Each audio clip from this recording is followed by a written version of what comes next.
సూర్యాపేట జిల్లా కోదాడ సమీపంలో దుర్గాపురం స్టేజీ వద్ద బుధవారం రాత్రి తెల్లవారుజామున 3 గంటలకు జరిగినటువంటి ఘోర రోడ్డు ప్రమాదం తీవ్ర విషాదాన్ని నెలకొల్పింది.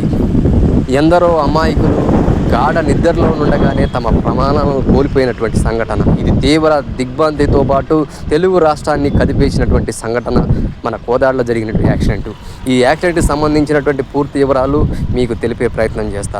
గత రాత్రి 3 గంటల సమయంలో కోదాడకి చేరుకున్న దగ్గర నుండి సరిగ్గా ఒక 4 కిలోమీటర్ల దూరం వచ్చేసరికి ఏదైతే దుర్గాపురం స్టేజ్ ఉందో ఆ స్టేజ్ దగ్గర రాగానే అంతకు ముందే భారీ ఇనప రాడ్లతో ఇనుప స్తంభాలతో ఉన్నటువంటి లారీ ఒకటి కంటైనరు ఆ రోడ్డు డివైడర్ను గుద్దుకొని అక్కడ ఆగిపోయిన సందర్భంలో ఏదైతే ఈ ప్రైవేటు ట్రావెలర్ బస్సు ఉందో ఆ బస్సులో సరిగ్గా 42 మంది ప్రయాణికులు దీంట్లో ప్రయాణిస్తుండగా ఒక్కసారిగా ఆ స్టేజీ దగ్గరకు రాగానే ఏదైతే లారీ కంటైనర్ కింద పడి ఉన్నదో దానిలో ఉన్న రాడ్లు సైతం బస్సులోకి దూసుకొని రావడంతో బస్సు యొక్క రైట్ సైడ్ ఉన్నటువంటి ఏదైతే ప్రయాణికులు ఉన్నారో వాళ్ళ మీదకు దూసుకొని వచ్చిన తర్వాత అక్కడికక్కడే 6 దుర్మరణం జరగడం జరిగింది.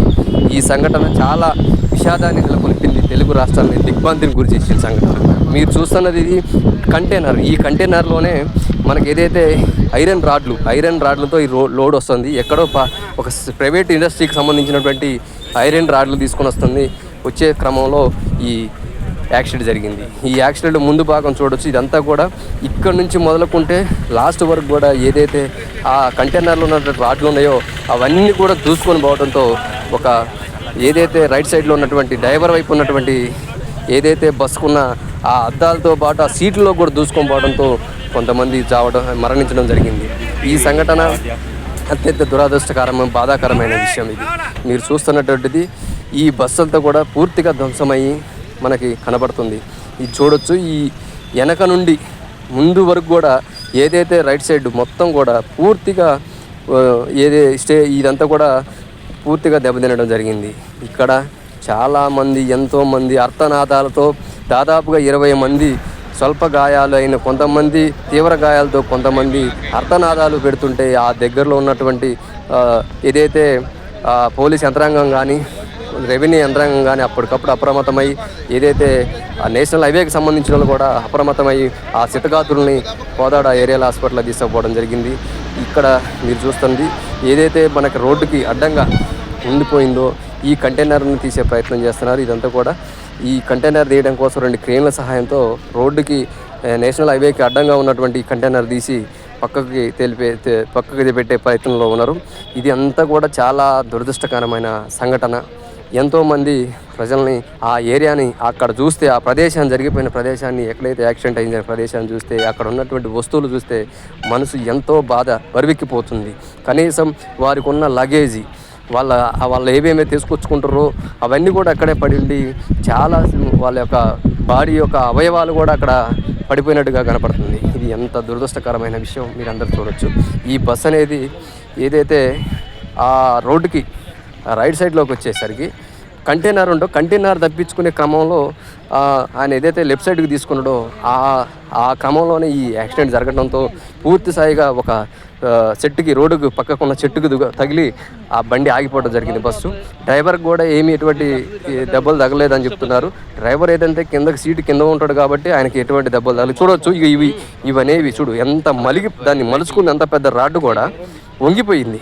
మలుచుకుందంటే అది ఏ స్థాయిలో యాక్సిడెంట్ జరిగి ఉంటుందో మీరు చూడొచ్చు. ఈడున్నటువంటి ఏదైతే ఇవన్నీ ఐరన్ రాడ్స్ ఉన్నాయో ఇవన్నీ లోడ్తో కంటైనరు రావడం జరిగింది. ఈ కంటైనర్లు ఆ రాడ్లు ఉండడం వల్లే ఎక్కువ ప్రమాద తీవ్రత ఎక్కువ కావడానికి గల కారణం కేవలం ఈ రాడ్లు వల్లే. ఈ రాడ్లు ఏదైతే ఆ బస్సులోకి చొచ్చుకొచ్చినాయో అప్పుడే ప్రమాదం తీవ్ర స్థాయిలో జరిగింది. అక్కడ స్పాట్లోనే 5 చనిపోవడం, మరో ఒక వ్యక్తి కూడా చనిపోవడం జరిగింది. ఇప్పుడు బస్సు ఇక్కడ నుంచి ఏదైతే ఆ లారీ ఉందో ఆ లారీని తొలగించే ప్రయత్నం చేస్తున్నారు. ఈ కంటైనర్లు ఉన్నటువంటి రాడ్లన్నీ కూడా రోడ్డుకి సైడ్కి పెట్టేశారు. ఇవి చాలా బలంగా చాలా గట్టి రాడ్లు. ఈ రాడ్లతోనే ఆ లోడ్ రావడంతో అంతకు ముందే అక్కడ ఆగిపోయి ఉన్న తర్వాత దీన్ని గమనించుకోకుండా డ్రైవర్ ఏదైతే తెల్లవారుజామున స్పీడ్గా రావడమా లేకపోతే కనిపించకపోవడం ఏదో జరిగి ఉండటంలో ఇన్సిడెంట్ జరగడం జరిగింది.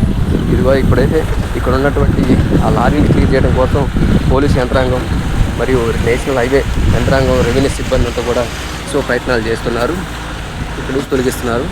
ఇది భారీ ట్రైన్ సైతం కూడా ఇది కదిలే పరిస్థితి లేదు. పెద్ద కంటైనరు మొత్తానికైతే తొలగించే ప్రయత్నం చేస్తున్నారు, తీస్తున్నారు. చూడండి, ఇది అయితే జాతీయ రహదారికి ఏదైతే జరిగింది కాడ నుంచి ఇప్పటివరకు కూడా ట్రాఫిక్ పూర్తి స్థాయిలో అంతరాయం కలిగింది. ట్రాఫిక్ అంతా కూడా పూర్తిగా ఆగిపోవడం జరిగింది. ఇది క్లియర్ అయిన తర్వాత మాత్రమే ట్రాఫిక్ని ఇక్కడ నుంచి క్లియర్ చేసే పరిస్థితి ఉంది. ఇక్కడ నుంచి ట్రాఫిక్ దాదాపుగా ఒక 20 కిలోమీటర్ల వరకు కూడా ఉండొచ్చు అని చెప్పి అనుకుంటున్నాం. ఇదే లారీ, మీరు చూస్తున్న లారీ ప్రమాదానికి గల కారణం. ఇప్పుడు ట్రాఫిక్ క్లియర్ చేశారు. పోలీసు వారు ట్రాఫిక్ క్లియర్ చేసి ఇక్కడ నుంచి వెహికల్స్ అయితే హైవే నుంచి పంపిస్తున్నారు. ఇది నేషనల్ హైవే కావడం వల్ల పూర్తి స్థాయిలో ఎప్పుడు రద్దీగానే ఉంటుంది కాబట్టి దీన్ని ట్రాఫిక్ క్లియర్ చేసే ప్రయత్నం అయితే పోలీస్ సిబ్బంది చేస్తుంది. ప్రతి ఒక్కరు లారీ ఆ సంఘటన, ఆ బస్సు ఇవన్నీ చూసుకుంటూ పోయే ప్రతి వెహికల్ వాళ్ళు కూడా తీవ్రంగా బాధపడుతున్నట్టు కనపడుతుంది. ఈ విషాద ఘటనను చూసి ప్రతి ఒక్కరు చలించిపోతున్నారు. వాళ్ళు ఎందుకు ఇక్కడ ఏం జరిగిందనేది కూడా వాళ్ళు తెలుసుకోలేని పరిస్థితిలోనే అంతా జరిగిపోయింది. నిద్రలో ఉండగానే కొంతమంది ప్రాణాలు విడిచిపెట్టమని కూడా చాలా బాధ కల్పించే విషయం. ఇక్కడ ఎక్కువగా మృతులంతా కూడా ఏలూరు ప్రాంతానికి, ఆంధ్రప్రదేశ్ ప్రాంతానికి చెందిన వాళ్ళే ఉన్నారు. వారు మొత్తం కూడా ఇక్కడ జరిగిన శిక్షలు మొత్తం ప్రత్యేకంగా కొంతమంది చెప్పారు, సాక్షులు విన్నాము. లారీ బ్రేక్ ఫెయిల్ అయ్యి డివెండర్ మీదనే ఒక 200 మీటర్లు కంట్రోల్ చేసుకుంటూ లారీ ఆపినప్పుడు లెఫ్ట్ సైడ్ డౌన్ ఉంటానికి లెఫ్ట్ సైడ్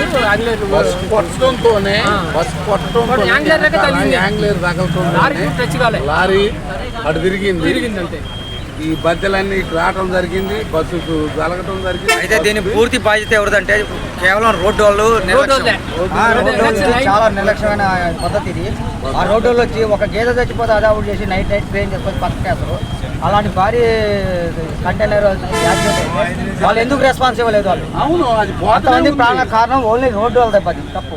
ఎందరో అమాయకులు తన గమ్యాన్ని చేరుకోవాలని వారి బంధుమిత్రులతో, వాళ్ళ కుటుంబ సభ్యులతో మంచిగా ఆనందంగా గడపాలని ఎన్నో ఆశలతో ప్రయాణిస్తున్న తరుణంలో ఈ సంఘటన చాలా తీవ్ర విషాదాన్ని నెలకొల్పింది. ఇక్కడ చూడండి, ఈ బస్సు ఏ స్థాయిలో ధ్వంసమైందో దాన్ని బట్టి చూస్తేనే ఇక్కడ ప్రమాదం చూడండి. ఈ ఏదైతే పాపం లగేజ్ కూడా అలానే ఉండిపోయింది. ఈ ఏదైతే రాడ్లు ఉన్నాయో ఇవి తగలటానే బాగా ప్రమాదం అనేది తీవ్ర స్థాయిలోకి పోయింది. ఏదైతే ఆ రాడ్లు అనేవి బలంగా బస్సుకి తగలడంతో అవి బస్సులోకి చొచ్చుకొచ్చి ప్రయాణికుల్ని సైతం అవి అటాక్ చేసుకుంటూ పోవడంతోనే ప్రమాదం చాలా ఎక్కువ జరిగింది. ఇక్కడైతే చాలా దురదృష్టకరమైన సంఘటన అని చెప్పి మనం చెప్పొచ్చు. ఇక్కడున్న లారీ, బస్సు ఈ రెండు కూడా ఇక్కడ నుంచి తొలగించేదానికి యంత్రాంగం పూర్తి స్థాయిలో పనిచేస్తుంది.